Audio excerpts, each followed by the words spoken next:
Gender biases are often subconscious due to the societal constructs of how women have been treated and portrayed in history. 73% of women report experiencing day-to-day inequities, discrimination, and bias. Every single day, 73% of women experience something in that realm. I believe it. Yeah, I know. I'm like, sadly, I'm surprised, but it's not surprising.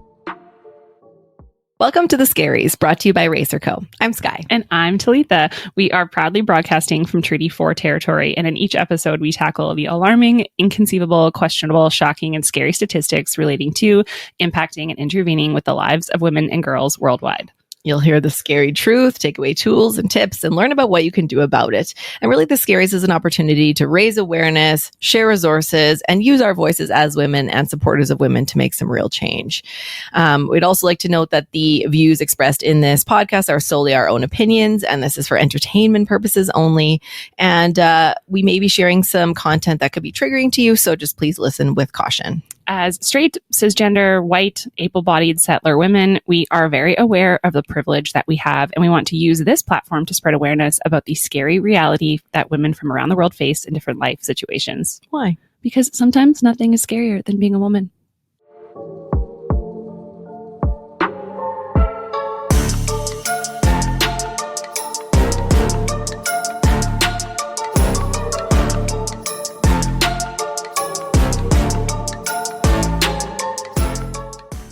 Welcome to the final part of our Barbie series. This series is about having fun, hence the disco ball if you're watching, and we're wearing pink, and it's supposed to be a good time. And we're chatting about one of our favorite gals while we still drop a little bit of the scaries.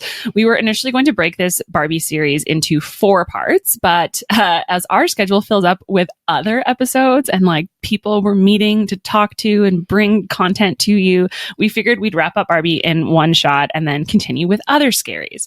We will continue to sprinkle in episodes like this, looking at the impacts of pop culture and society and future episodes, and can't wait to cover more of those fun ones amidst the dark and scary realities.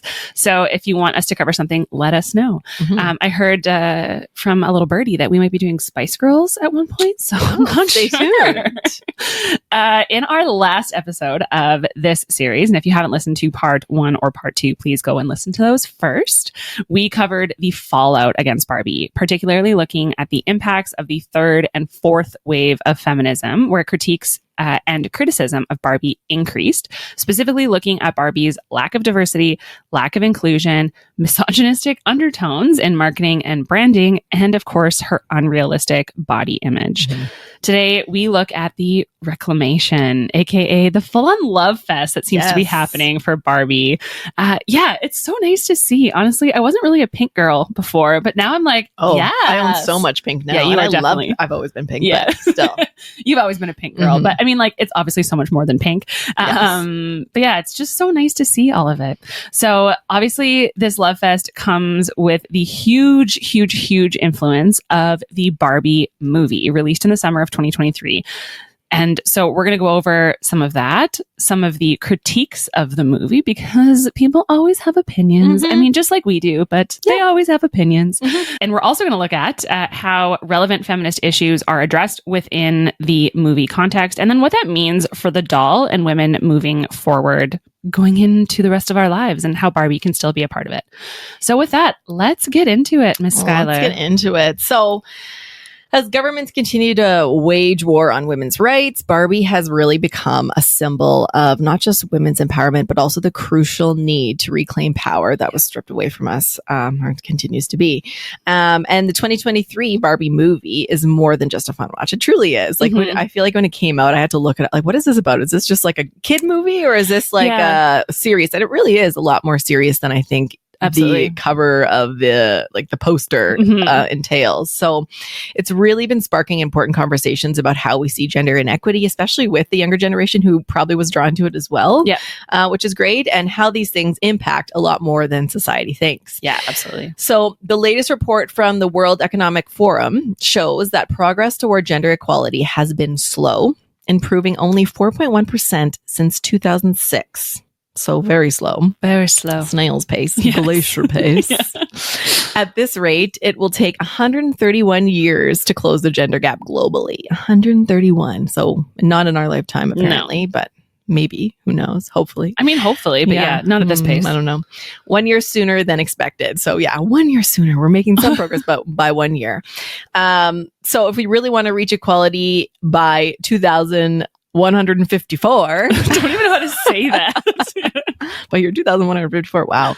Progress really needs, we got to speed things up. So efforts like the Barbie movie really do help that. It's hard to portray internalized misogyny visually, but they did it super well in a really creative and like out of the box way. Even like poking fun of it, like the one scene where they're like, Ken is in the real world and he's like, you're not doing patriarchy very well, and the guy's like, we're actually doing it really well. We're just hiding it better. Yeah, exactly. Like, it's funny. It's so interesting. Like every single piece of it was so thoughtful and deep. Like all the details, like I have to watch it again just to remind myself of like how all the representation in so many ways. Totally. And the movie's really message was about the many sides of being a woman and how it fits with today's push for progress. And Barbie used to be just a toy in the past, I would say, but now she really does, I feel like, as a result of this movie, represent endless possibilities. Yeah. And when I think about as a child playing with Barbie, and that's so true, even as a child, like what did she represent? It's like imagination, be anything, do anything, play anything. You can have it all. Endless possibilities. And because of her, all of her careers and everything, it really did represent that, especially for like that millennial era of when that was heavy into Barbie is our era. Like we can do anything and be anything. And I feel like that really did sink in. So, today, honestly, every small step counts towards the journey towards equity. And this is one step closer. So thank you, Barbie and Greta. Thank you. Thank you, Greta. You really did it for us. So looking at, as we always kind of do, the definition and the history and what's going on.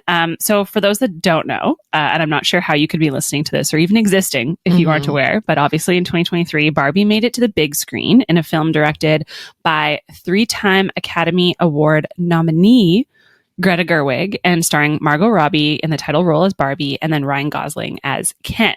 A Barbie movie has actually been in the works since at least 2009, but versions with stars like Anne Hathaway and Amy Schumer stalled in part because Mattel was nervous about attaching a face and a personality to the doll. Sounds like back in our first episode when we talked about the creation of Barbie and how she was so nervous to put a personality and like too many. What was it?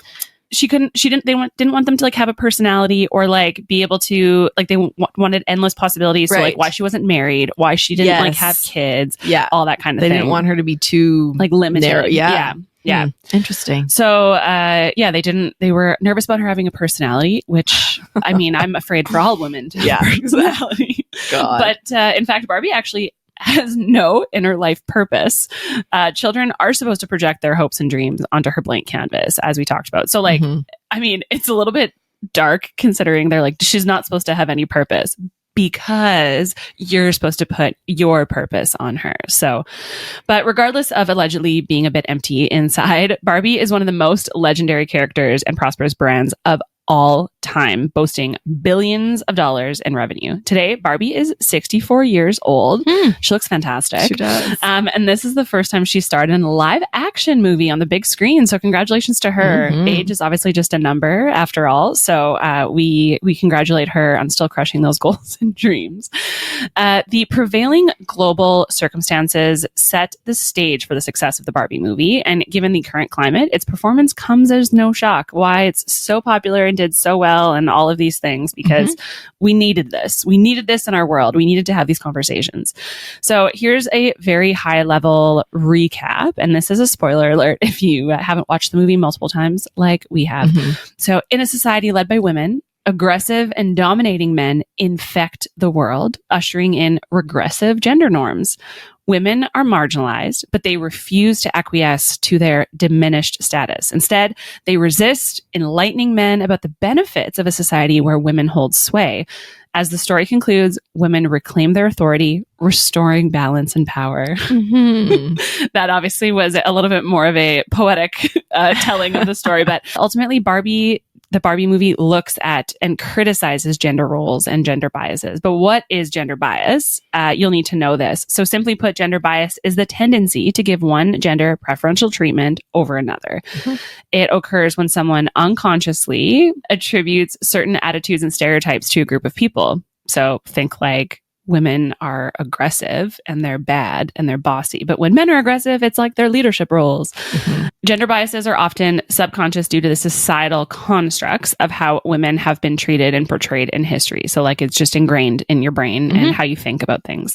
And actually, according to a recent study, 73% of women report experiencing day-to-day inequities, discrimination, and bias. Every single day, 73% of women experience something in that realm. I believe it. Yeah, I know. I'm like, sadly, I'm surprised, but it's not surprising. The movie became popular by connecting with a wide range of people. It looked at various aspects of our society in a fun and easy way to understand while giving a new look to the classic Barbie style. This film gave us a very different way to think about feminism and how roles for men and women have changed since Barbie first came out. Which again, if you haven't listened to it, go listen to part 1 and part 2. However, while we are absolutely Barbie movie stans, it's our duty to share the various other beliefs, views, and opinions that we've come across and offer our unsolicited opinions on whether we agree or disagree. So you're welcome in advance. Yeah, so let's get into some of the critiques. I think we're going to share 4 or 5 of the main ones that are out there. So the first one is really around how woke the movie is. And I feel like it's kind of maddening because it's like, really? We're getting mad about that? Like, why? Yeah. That we're awake and that we're aware of what's happening in the world and we're making a change. I don't know why that's a bad thing. But anyway, that's one of the biggest sticking points people seem to have when it comes to the film. And according to some, Barbie was described as anti-male or propagandist for this movie. Its themes are said to deconstruct the largely male-led society we currently exist in. So at the center of the Warner Bros. Blockbuster movie was a fictional Barbie land. So if you're not aware, Barbie land is where it takes place, a place where women, Barbies, hold all positions of power, and the men, the Kens, are simply objects with no value other than assigned to them by Barbies. Sound familiar? If you reverse it and think about real life back even a bit ago, but even still today. Yeah. This Barbie land parable was a clear satirization of the real world. Like I said, however, some believe it to be sexist, denying the power gap that exists between genders across the globe. Greta Gerwig is known for her self-aware and personal commentaries on what it means to be a woman and feminism as a whole. This is very clearly seen in the other movies that she's known for, including Lady Bird and Little Women. But Barbie is definitely her most pointed film to date, something that has seemingly caused a backlash amongst those against the idea that the world has any sort of gender gap problems, and there are a lot of those people. Yeah. So the diversity of its cast is another piece that people are like, this is too woke, too much for us. Naysayers seem to have a problem with the fact that the Barbies and Kens in the movie are not just a typical blonde-haired, blue-eyed Barbies and Kens, white-skinned characters that you come to mind when you think about Barbies in general.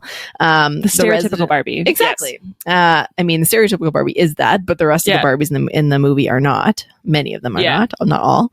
The residents of Barbie Land, many of them have diverse skin tones, ethnicities, backgrounds, really reflecting the various Barbies out there. There's wheelchair Barbie, there's all kinds of different Barbies, and Barbies that still don't even exist yet, like a trans Barbie. So I wonder if we'll see that coming soon. But as we learned in parts 1 and 2 of the series, and as decades passed, Barbies gradually became available in a wide range of races and body types, like we talked about. And Mattel now prides itself on the most diverse doll line with 35 skin tones, 97 hairstyles, and 9 body types represented in their current collection. Like, awesome. They have more hairstyles than skin tones. 97. I don't even know how many. How specific? How are there 97? I mean, hair colors, textures. I don't know. Yeah, probably. Yeah. But this change is reflected in the diverse Barbie land fantasy of Greta Gerwig's film and is more in line with how society looks now versus when Barbie dolls were first released. So that's great. But let's be clear, most of these wokeness comments or critiques have come from folks known for their sexist and closed-minded views. So take it with the most amount of grain of salt you can find. Because, I mean, I don't know. I think we share that one because it's like, we we'll share it. We don't necessarily agree. I mean, Yeah. the fact that you're mad that it's a representation of what the world looks like is weird. Well, I think it's one of the first films that I know of that really was like clearly stating this is the patriarchy and this is what it looks like. Yeah. And and people don't like that. Yeah, People don't like to admit that that's reality. So they're mad about it. yeah. There are actually some other valid critiques in the movie. So here's one that I found particularly interesting. So I've seen discussions about how the film might not treat the Kens fairly, portraying them as victims, but also as foolish in the end, leading to accusations of man-hating. Mm-hmm. However, the movie is not solely about female empowerment or proving women are better than men. Instead, it offers a different perspective on women's issues by reflecting society rather than promoting a specific agenda. So keyword, reflecting. Yeah. Ironically, the movie portrays Barbies treating Kens at the beginning similarly to how men often treat women in the real world. Mm-hmm. Barbies hold all the power in Barbie Land, as Sky had stated before, occupying roles like doctors and pilots and presidents and all of that. Supreme Court, while Kens are relegated to superficial roles like beach. I love that. Just beach. Yeah. I do beach. Yeah. I beach. It's so funny. Kens are merely accessories to Barbie, echoing how women have been viewed as less important than men historically. Mm-hmm. The movie explores toxic masculinity through Ken's return from the real world with skewed views on patriarchy, highlighting how the pressure for men to dominate harms everyone. The story's focus on Ken reveals how patriarchy impacts men, leaving them feeling purposeless and perpetuating harmful gender norms. This portrayal underscores the broader impact of patriarchy, including its contributions to men's mental health issues, including increased risk for suicide and cycles of violence, often exacerbated by reluctance to seek help. So the patriarchal systems really actually hurt everyone. Right. And it's this belief that like you man up and like no tears and like no, like all of those kinds of beliefs. Those gender norms, those societal constructs that hurt men and women in the end. Yeah. Everyone. And everyone. Yeah. So another one for you that we found was that largely around what does Barbie say about pop culture's dominant narratives and society at large? So movies, as we know, are never apolitical. There's always some type of agenda, and they will, without fail, have those explicit or implicit biases and values for sure shown. Mainstream movies in general serve as a reflection of dominant narratives in Western society, like this one. They almost always mirror the status quo and positives and negatives associated with it. And if they don't, they will likely challenge it in a way that's neither meaningful nor radical. So the Barbie movie critiques patriarchy and discusses gender equality, but its feminist message may seem shallow, lacking modern standards. Mm-hmm. This is the critique. Yeah. Despite Barbie's portrayal as owning a home and pursuing various careers, expectations for feminist representation have evolved over 60 years. Yeah. And while the movie showcases diversity in race, gender, and ability, it lacks depth, really, particularly in addressing anti-racism. There's not a lot about that in the movie. Different body types. There's like maybe one plus size Barbie. Yeah. The rest are all very Barbie-esque body shape. Yeah. There's not a lot of different abilities shown aside for the Barbie in the wheelchair. No. Yeah. There's not a lot of 2S LGBTQIA plus representation. I would say like none. Like, I mean, aside from the trans Barbie, but she doesn't say that. No. So we don't know. I mean, you don't know until you look it up or you think maybe. Yeah. So there wasn't a lot of nod to that. It was very one side or very focused on specifically talking about feminism and white feminism. Yeah, I was gonna say, I think it's very like this like liberal white feminism that, I mean, and like if this movie came out 60 years ago, a woman owning a house and like having her own car and like being this her would own, have changed. This would have flipped. People we probably wouldn't have even seen it. Probably wouldn't have been allowed on the screen. It never would have been made. But if they did make it 60 years ago, like that would have been absolutely, transformative. Yeah. But things have changed, as you said, in 60 years. So like, let's keep pushing the boundaries. Yeah. We could have gone a little bit deeper in some of those areas. Feminism, as we know in its evolution, aims to dismantle societal structures oppressing women, especially for those of color, trans women, and those with disabilities. So, and they're obviously, as we know, still behind, well behind in terms of equality in comparison to white women. Yeah. So could have gone a little bit farther. However, challenges persist with white feminism, as we know, trans-exclusive radical feminism, liberal feminism. There's so many types of feminism. And this is where often feminism gets a bad rap too, is because there's extremes, right? There's middle, there's all different types. Yeah. And Barbie really kind of went into one niche of it. But despite her attempts at self-awareness in a film critiquing Barbie's portrayal as a feminist icon, it does fall a little bit short, like we said. Gloria's daughter in the movie, Sasha, highlights Barbie's flaws, linking them to societal issues, but these criticisms remain undeveloped. It was really kind of just brushed aside. She mentioned it kind of at the beginning when she shows up and tells Barbie that she's Barbie, and she's like, "Oh, we don't like you." But that was kind of it. It never was touched on again, and especially like the body image and how Barbie makes people feel. Like it was kind of just glossed over. So ultimately, the film's intentions are comprised by its ties to corporate interests, reflecting the very issues it critiques. Yeah. Like, I mean, how much money you think Mattel made? Oh, God. This movie. And how many more sequels we're going to see? Like, let's be honest. Guaranteed. There's going to be like a Skipper movie. There's going to be a Chelsea movie. There's going to be all the sisters and brothers. We're seeing Polly Pocket coming out. We're seeing what's coming? Hot Wheels. Like all the 90s toys. You'll be seeing those on the screens any day now. So, yeah, it's definitely like capitalism is still capitalizing and still popping off. And I mean, there's like this theory, this like Marxist feminism, I think it's called, where it looks at like the impact and how negative, I guess, capitalism is on women particularly, and like how that like thought process is. I mean, that's another, as Skylar said, there's like 15 million different kinds of feminism. We should go through that in an episode. That would be interesting. There's so many thought, like, schools of thought, as there are with anything, like religion or politics. Like there's not just one or the other, black or white. There's so many gray areas in between, right? So exactly, and not one is correct over another either. So, okay, so a final critique that we came across is the failure to address the most widespread complaint about Barbie, and that is Barbie's historical role in perpetuating negative body image across all genders. So despite extensive criticism from prominent feminists like Jean Kilbourne and Gloria Steinem, and academic research showing Barbie's detrimental effects on self-esteem and body image, which we covered in part 2, the movie primarily focuses on toxic masculinity. So while it attempts to portray internalized misogyny, the narrative lacks depth in addressing Barbie's impact on body image. There is only one scene, again, where Skylar had sort of mentioned this just earlier, where her negative impact on body image is mentioned, and that's when Barbie first meets Sasha, and Sasha like pops off on her and is like, here's all of the negative things that you've done.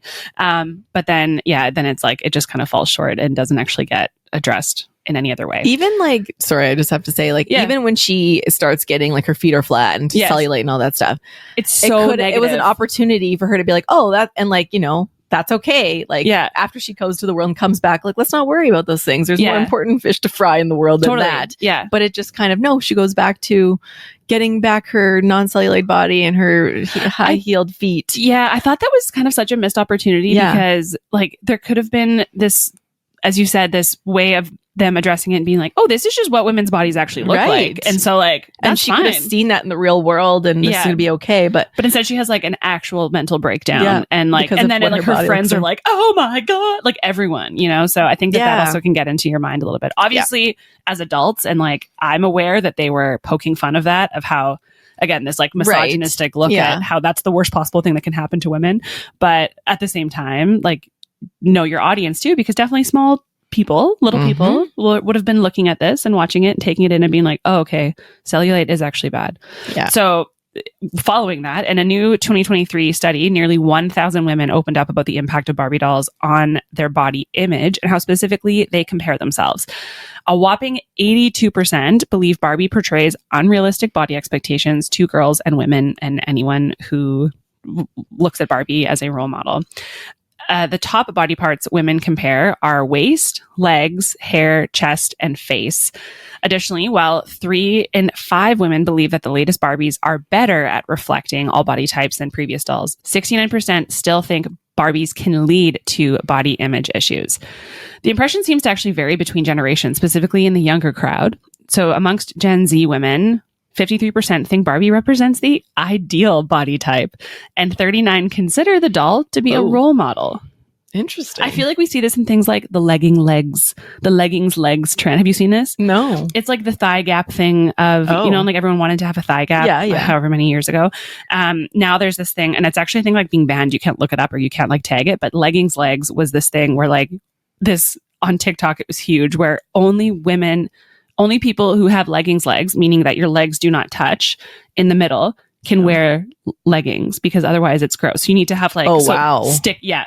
It's really bad. Yeah. And this is a new thing? Like, come on. How long have we been wearing leggings for? And all of a sudden there's like a big hate on anyone from wearing leggings? Yeah. And I was like, I wonder where that came from. Leggings legs are legs that are currently wearing leggings. Let's be honest. Yeah. Anyway, so it's like, I feel like we are going backwards a little bit. Mm-hmm. Even with this like 90s aesthetic of that, like the what's her name? Kate Moss, where she was like so thin and like lots of smoking. Someone told me recently, cigarettes are back. And I was like, pardon, what does that mean? Cigarettes I believe it. I believe it. I've seen more young people than I've ever seen before smoking. Like, I'm like, when is this a cool thing? But so it is a 90s thing. It's very 90s. Grunge 90s. It's like this grunge 90s where like, I can't remember what they call it. The like cocaine aesthetic where everyone was like stick thin and like, anyways, that's coming back. And I'm ready for the 90s to be done. Yeah, I know. Besides the like, been there, done that. Yeah, the throwback of all of this fun stuff. I'm like, let's not do it. We learned from our mistakes. Anywho, so now we're in 2024 and the movie's done and we've gone through some of the criticisms. So what's happening now? So at the end of the day, this movie was like 2 hours, but it had a huge impact. And while sure, perhaps some of the things, like we mentioned in the criticisms, are missing from being outlined in the movie, you can't argue that the movie really did, in general, have a positive impact in creating conversations, which is exactly what we're trying to do with our podcast as well. And the sheer amount of articles and research that exists on this topic proves exactly that. Like we were wading through so many things to build this episode. So what now? The movie's done. So despite being a doll, Barbie has transcended her fictional status in 2023 thanks to Greta Gerwig. She evolved from a mere symbol of female empowerment into a powerful emblem of the urgent need to reclaim lost power. So across generations, Barbie has inspired young people and older generations alike. She's been inspiring us for years, but her significance really became the most pronounced in 2023 when women really needed her influence the most. I don't know about the most, but in a big way, really in 2023. Yeah. Like we had some big setbacks. And she delivered. Listen to the Wrapped episode and you'll know. You will see what we mean. But she delivered in a huge way. Yeah. With 64 years since her creation, this 11.5-inch Barbie now stands at the pinnacle of her impact, which is very true. It's true. Yeah. So in the midst of celebrating the praise and empowerment brought on by the movie, it's crucial to recognize that the full impact of such media can only be recognized and realized when accompanied by corresponding shifts in societal attitudes. So while media has the power to speak and spark discussions, real change requires action beyond what is depicted on the screen. Achieving true gender equity demands a fundamental change in mindset and unwavering dedication from all parties involved, all people, not just women. Yeah. For Barbie to uphold feminist values in contemporary society, she must transcend career success and embrace advocacy for issues like abortion rights and diverse body types and cultural representation. There's a lot more to go. So maybe we will see this moving forward in future movies. I think they probably learned a lot from the conversations and the critiques. So we'll see. I'm very excited. I think there's definitely gonna have to be a sequel. By how successful the first one was, there's no way they can't do a sequel. They've got to. I also just think like even what we talked about just earlier was that like I would love to see a trans Barbie. I would love to see like just like an amputee Barbie. I would love to see all of these things. Is there an amputee Barbie now that I say that? No, I don't think so. That would be, great things to see because obviously then when you see yourself and, like you feel like you're not so excluded and left out and othered. Yeah, totally.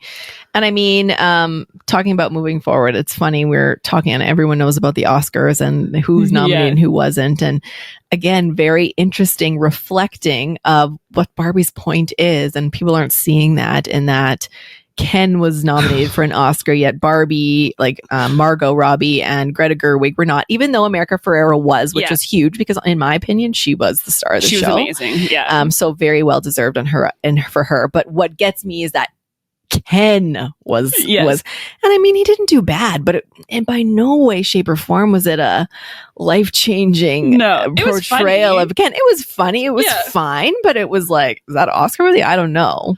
It just was surprising to me. I just feel like it's like, I think everyone's like, don't you see the irony in this? Yes. And are they trying to prove a point? Like, I don't know. That's where it gets, I'm like, what is the underlying message that they're sending? Because I think they are. They would have had to think about that. Like everything kind of, you got to wonder what they're saying. Even though like I'm Ken, is that the song? Yeah.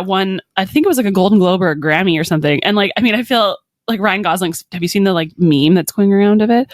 His face when they win and they announce it, and he's like, he's like, what why the heck? Like he didn't even, I mean, I think he thought it was like obviously good. I don't think he's shitting but on also it, like that doesn't really make sense. Like he was like, that really? Like he realizes it. Yeah. Like he's a great actor, and he's done so many other great movies that I think he had just a role that was a little bit more, I don't know, robust. A little bit more depth to it. But anywho, at the end of the day, real change demands the active involvement of men, right? And we see in Ryan Gosling and his support of women, and being in this film was a huge step towards showcasing what we need support from men and how we all need to work together. And men shouldn't just stand by women. They need to lead these discussions. They need to reassess their beliefs. They need to understand the implicit gender biases and push for change for themselves and for other men. The need for change is clear as technology advances faster than progress towards gender equity. So it's not about the ability, but about the willingness to change and challenge current affairs. So women also must take control of our own stories. We need to actively decide what we want to stand for and accomplish. Recognizing that traditional models might not fit prompts a powerful drive to redefine success based on individual terms. Gloria's monologue captures the contradictions women encounter, encouraging us to really forge our own paths while questioning societal norms. So, yeah. No, we've talked about, I feel like every episode we're like, insert Barbie monologue here, but it's just so good. So hit home so good. There's not one woman I know that enjoyed the movie that didn't hit home for her. Yeah, I agree. At any age, like that is the truth. Yeah, they're like, yep, damn, she said it. She said the thing. So in our society, many things, including Barbie, face criticism regularly. I think especially when it comes to women's things, we've got a lot of critique on those. Oh yeah. Given the importance of race and gender and class in our society, it's not surprising that Barbie is often criticized. She's seen as a symbol open to critique. Unlike many toys for kids that have lost popularity over time, Barbie has stayed strong over 6 decades. And despite facing numerous controversies related to race, politics, sex, culture, and money, Barbie has survived and adapted. She's faced challenges and criticism, but has kept going.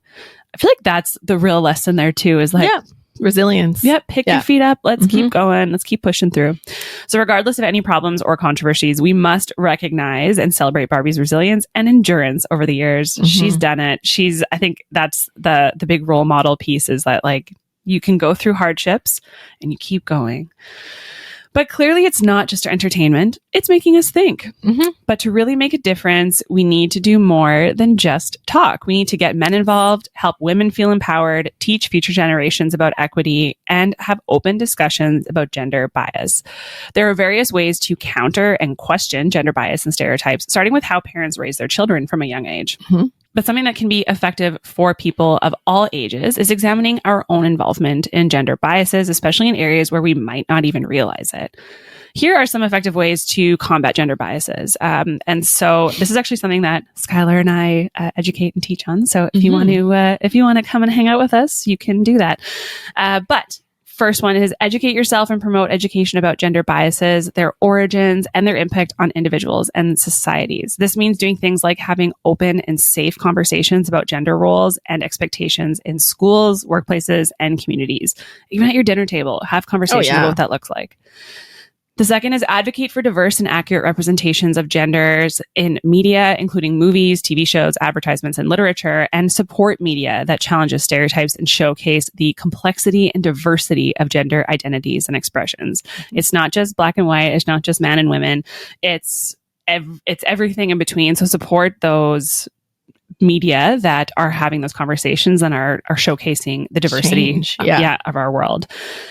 Encourage the use of gender-neutral language and practices in all aspects of life, including education, employment, healthcare, and societal interactions. This helps create safe, inclusive environments where people are not limited or defined by traditional gendered norms, including like using pronouns and asking people about their pronouns and sharing your pronouns. Again, that just creates safer spaces. Speak up against gender bias and discrimination whenever you encounter it, whether it's in casual conversations, workplaces, or policies, and even in public discourse. This means making people aware of their microaggressions, encouraging them to recognize and address their own biases. So, I mean, again, if it's safe and it feels safe for you, speak up and have those conversations. Let people know, like, hey, do you actually realize that that's like a little bit offside, or like that can be offensive, or let me tell you how this made me feel. Yes, like, exactly. Yeah. Support organizations and initiatives working to promote gender equity. Raise her, such as women's rights organizations, 2S LGBTQIA advocacy groups, and campaigns for gender inclusive policies and legislation. Next is to empower everyone to pursue their interests and goals and dreams regardless of gender expectations. This also means encouraging children to explore a wide range of activities and interests without imposing gender stereotypes on them. I feel like this is just a side note. I've seen so many things like the worst thing that a boy can do is like pick up a doll. And my son goes over to my parents' house like once a week and plays with all of my Barbie dolls. And I'm like, oh my God, what was your favorite one? Tell me about it. What's your love the Corvette? That's great. Just encourage it and don't put any limiting beliefs on that. And last is be mindful of your own attitudes and behaviors towards gender and strive to be an ally and advocate for gender equity in your personal and professional life. Lead by example and encourage others to join you in creating a more inclusive and equitable society. Doing this and so much more can change how we see gender roles. Barbie shows us how to be strong, challenge what's normal, quote unquote, and work toward a better future for everyone. Yes. Thank you, Barbie. Thank you, girl. You did it. You did it. And thank you, everybody, for joining us today as we confront and we continue to confront these terrifying but real life statistics and even just stories and talk about what's going on in the world that impact women and girls. So stay tuned for more ways to make a positive impact. And together we can make the world a little less scary for it to exist as a woman. Please follow us on Instagram at RaiseHerCo and at scaries.podcast and on TikTok at RaiseHerCo. Remember that change starts with awareness and action and having conversations. Please rate and subscribe to us wherever you listen to your podcasts. And thank you for being a part of the Scaries community and making this world a little less scary to exist as a woman. Thank you. Bye. Bye.